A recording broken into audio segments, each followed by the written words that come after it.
The version 2.8 hype has been pretty mixed, but today we're focusing on what actually matters: Chisa's best builds, weapons, and team comps.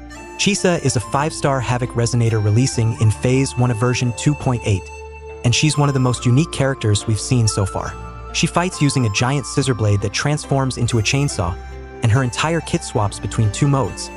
Normal mode, where she builds resources, and a chainsaw mode, where she unleashes her real damage. Her rotation revolves around 2 gauges: Life Thread Jetstream for mobility and Skill Flow, and Ring of Chainsaw for her burst resource. The loop is simple: build resources, enter chainsaw mode, spam Havoc damage until you burn out. Her resonance skill changes depending on the mode. In her normal mode Eye of Unraveling, she sets up enhanced combos. And in her chainsaw mode Serrated Loop, she pulls enemies and does rapid Havoc slashes. Holding the skill extends the AoE, making it ideal for grouping enemies. Her ultimate deals a big Havoc burst, heals allies, and puts her into a special 15-second state where Soaring Blitz and Eradication gain 120% extra damage, and Consuming Chainsaw Gauge powers up the next finisher. This is basically her full nuke window. Her forte is where Chisa gets her debuff value. She applies Unseen Snare, and hitting marked enemies stacks Havoc Bane, reducing defense. She also gains Thread of Bane, letting her ignore 30% of enemy defense. This makes her incredibly strong for future negative status teams. Once she activates her chainsaw mode, her normals become Soaring Blitz, a fast 3-stage combo that counts as liberation damage. She can weave in advanced versions like Discordance or Fall Tone for more AoE. Her finisher, Soaring Eradication, dumps all chainsaw energy to deal huge burst damage and give shields to the whole team.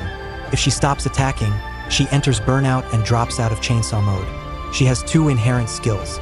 1, Inescapable Fate, resets skill cooldown when marked enemies die, and 2, All Ends Here gives plus 20% Havoc damage and plus 20% healing after using intro or ultimate. These smooth her rotation a lot. Now for her weapons. Chisa's best in-slot is easily her signature weapon, Kumakiri. It comes with a 500 base attack and a 36% crit rate substat, instantly giving her strong offensive scaling. The passive is even better, plus 12% attack, and when you use an intro skill or apply a negative status, she gains plus 8% resonance liberation damage, stacking up to 3 times.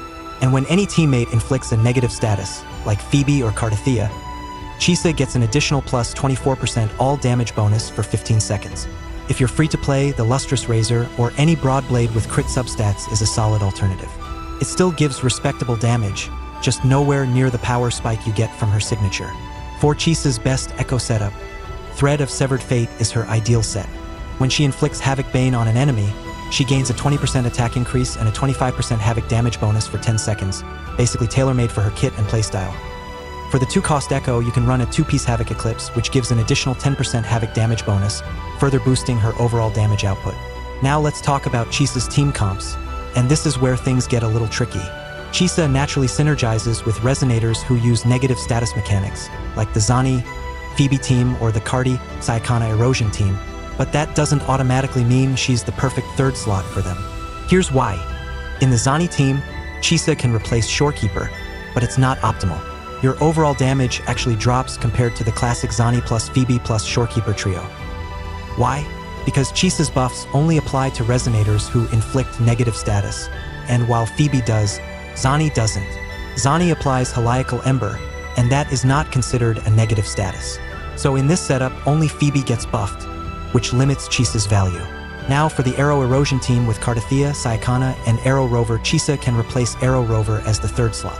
This might actually feel smoother for some players who find Rover's playstyle a bit clunky. But again, it's more of a comfort option than a huge DPS upgrade. Here's the truth. Chisa isn't built for the current meta. She's built for future comps, like Electro Rage, Havoc Bane, and whatever new status-heavy teams we get in later patches.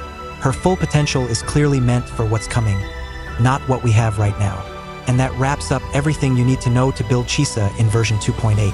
From her rotation, weapons, and echoes, to her team synergies and future potential. She's clearly a character designed to shine in upcoming dot and negative status metas, not just the current patch. If you're planning to pull her, now you know exactly how to prepare, how to build her, and what teams she'll actually work in. As always, if this helped you out, don't forget to drop a like, sub to the channel, and let me know in the comments.